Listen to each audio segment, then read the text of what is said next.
Bonjour.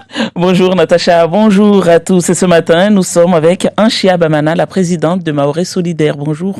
Bonjour Kala, bonjour mesdames, bonjour à tous les auditeurs de Mayotte la Première ce matin. Merci d'être avec nous ce matin. D'abord, votre réaction sur ces deux amendements portés par nos sénateurs Tani Mohamed Swadihi et Saïd Omar Wali, des amendements qui ont été rejetés par le Sénat, des amendements qui portent sur la fin des cartes de séjour territorialisées et la circulation des mineurs étrangers, notamment de Mayotte, vers les autres départements. C'est un échec pour Mahorais Solidaire. C'est un échec pour tous les Mahorais parce que pour nous, ce n'est pas l'entrée dans le droit commun qui est un problème pour nous. Les Mahorais ont souhaité être département. Les Mahorais souhaitent le droit commun, notamment faire sauter cette exception qui nous asphyxie. L'appel d'air, ce n'est pas cela. L'appel d'air, c'est toute cette politique mise en place ici par l'État, le gouvernement Macron, qui consiste à installer les ressortissants comoriens à Mayotte. C'est une politique, des politiques sociales mises en place ici pour installer les ressortissants comoriens issus de l'immigration illégale à Mayotte. Nous sommes dans la Constitution, nous sommes complètement français.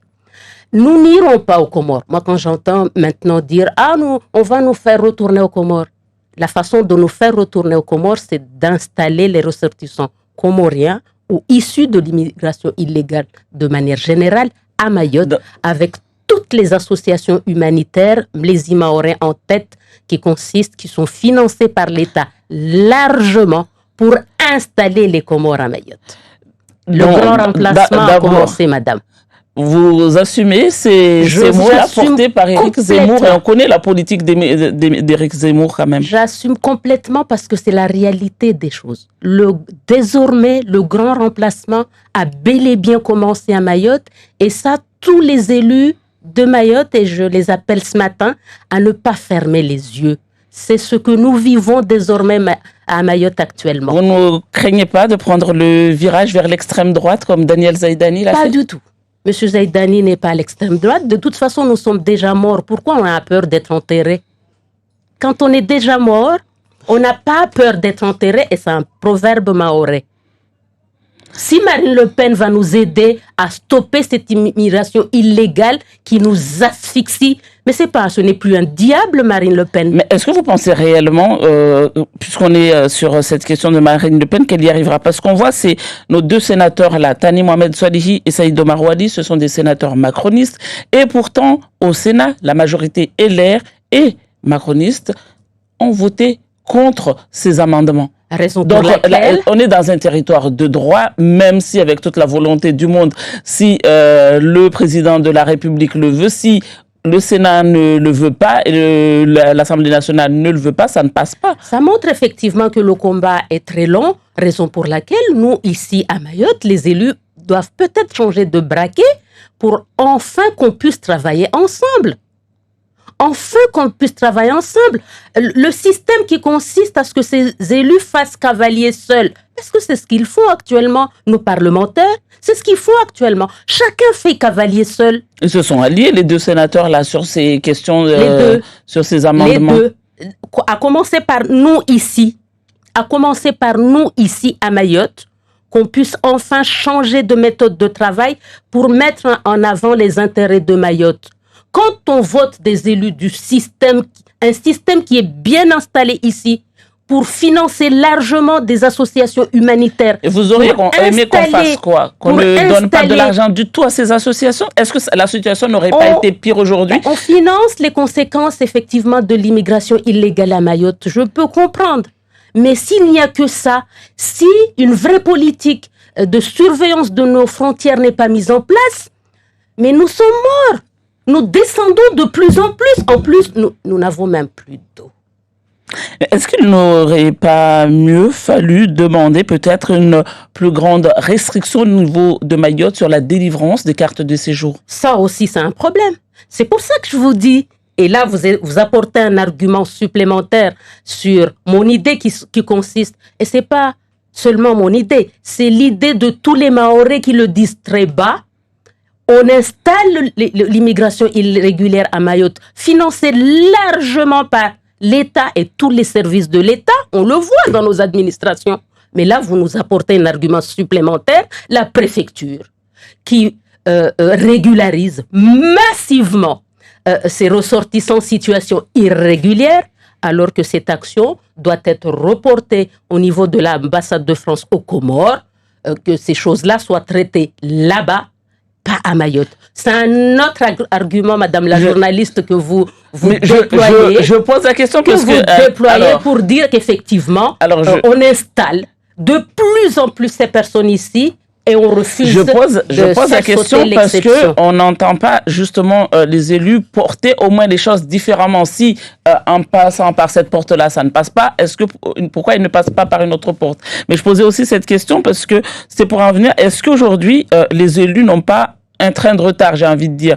Je m'explique. Il y a quelques années, quand je suis arrivé ici, j'avais posé cette question de ce carte de séjour territorialisé. Je me souviens, un député à qui j'avais posé cette question me disait, pour le moment, c'est pas ça l'urgence. Non, on n'en a pas besoin. Et aujourd'hui, au final, tous, vous dites qu'il faut finalement mettre fin à ces cartes de séjour. Tous ces pans de politique sur l'immigration doivent sauter. Ces exceptions qui nous asphyxient, effectivement, doivent sauter. Donc aujourd'hui, il faut vraiment qu'on puisse avoir, je ne sais pas moi je m'étais présentée aux élections sénatoriales parce que j'estime que j'ai aussi, à travers mon groupe politique, nos idées à faire passer. J'ai été maire, je ne suis pas allée comme ça, mais j'ai été maire, j'ai eu une expérience formidable à Sada et au final, alors qu'il y a eu le fameux documentaire qui est passé il y a quelques jours sur la place des femmes ici à Mayotte, je peux vous dire que j'ai beaucoup appris. Et j'emprunte le proverbe de Nelson Mandela qui dit « Dans un combat, je ne perds jamais. Soit je gagne, soit j'apprends. » Et si vous aviez gagné... Et j'ai beaucoup appris le 24 septembre dernier et pendant toute la campagne qui a précédé les élections. On va y revenir sur votre apprentissage, mais d'abord, si vous aviez gagné ces élections sénatoriales, comment vous auriez porté ces questions quand on voit comment ils sont complètement bloqués, les deux qui sont de la majorité? Mon premier objectif, je l'avais complètement dit pendant la campagne et c'était dans mon programme à moi et à Soumaïla Daoudou. Le sénateur, c'est le représentant des élus. Donc, notre premier objectif, c'était déjà de faire travailler les élus ensemble, avoir un état d'esprit, pas seulement sur des questions, parce qu'on voit souvent, on a un problème de sécurité, on écrit un courrier en commun. C'est pas ça. C'est tout un état d'esprit de pouvoir rassembler les élus autour du projet de société de ce territoire. Le premier objectif, c'était ça. Et on va revenir justement sur... Pour nous donner plus de force et de chance de nous faire entendre par le gouvernement. Vous avez participé à ce documentaire réalisé par Chafi Omadi sur les femmes mahoraises en politique, intitulé « Femmes mahoraises, un long chemin vers le pouvoir ».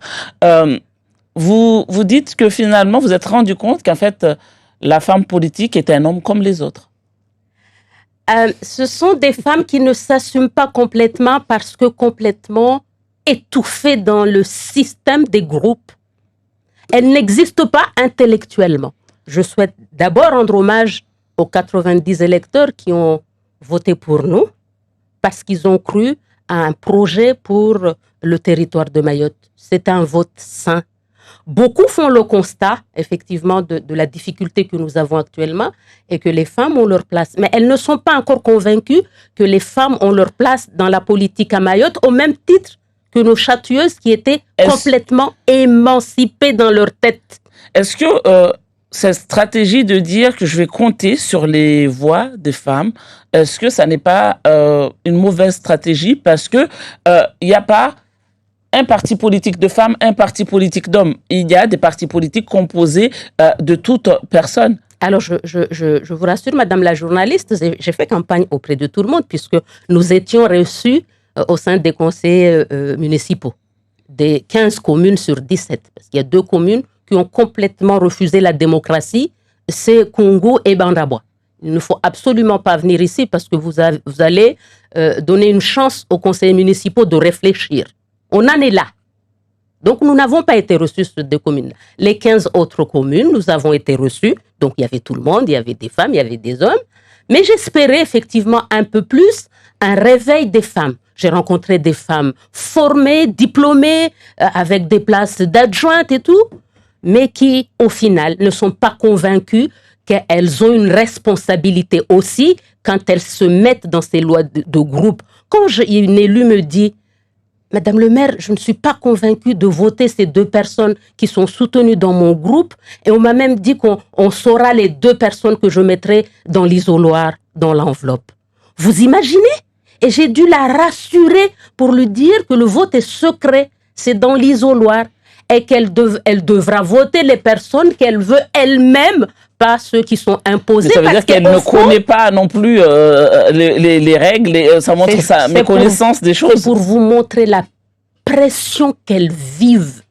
Si elle m'a appelée, c'est qu'elle n'était pas convaincue parce qu'elle a déjà vu que c'est un système qui ne fonctionnait pas.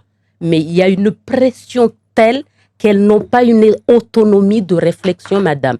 Mais il y a de l'espoir. Mais cette pression, il n'y a pas que les femmes qui la vivent, il y a également des hommes aussi qui vivent cette pression. Bien plus au niveau des femmes, parce qu'il faut savoir que le travail est, quand on les choisit pour les mettre, et c'est un travail que nous devons mener pour casser ce système de corruption qui pénalise le territoire de Mayotte. Salim en avait parlé, candidat, lors des élections. Moi, j'en avais pas parlé parce que je ne l'avais pas vécu. Je n'aime pas dire des choses que je n'ai pas vécues.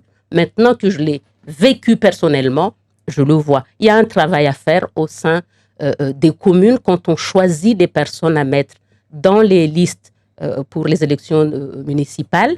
Et souvent, les femmes sont choisies juste pour compléter la liste parce qu'elles ne sont pas convaincues, ou on les choisit exprès comme ça par les groupes politiques pour pouvoir bien ensuite les manipuler. Vous avez été maire de Sada, alors comment avez-vous constitué votre liste? C'était aussi dans cette logique-là? Il y avait une autre logique. Il fallait qu'on puisse reprendre la mairie de Sada. On a bien utilisé le nom de Bamana. On ne veut pas le reconnaître. On ne veut pas le reconnaître. Donc, j'ai été investie par les LR, merci beaucoup. J'ai été menée aussi par des femmes qui ont dit au groupe politique: on va chercher un chien.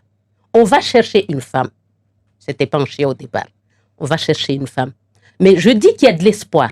Il y a de l'espoir parce que, et j'emprunte la formule de votre collègue Zouki Sedkombo Yakout, qui a participé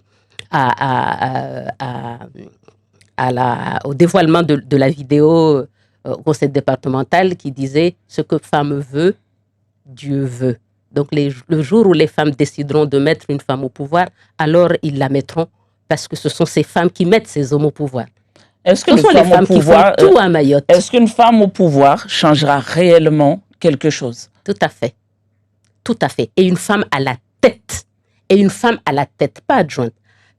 Dans les postes de décision, parce que je l'ai vécu. Vous dites aujourd'hui que si, par exemple, je l'ai vécu. Soyons dans la politique fiction, on a une femme à la tête du département, on a des femmes à la tête des intercos et à la tête de la plupart des mairies de Mayotte, vous pensez que ça serait complètement différent? Alors, je ne dis pas qu'il faut mettre des femmes sur toutes ces institutions à la tête, ce n'est pas ça que je dis. Il faut qu'il y ait la moitié des femmes, des hommes. Il faut aussi qu'il y ait des femmes.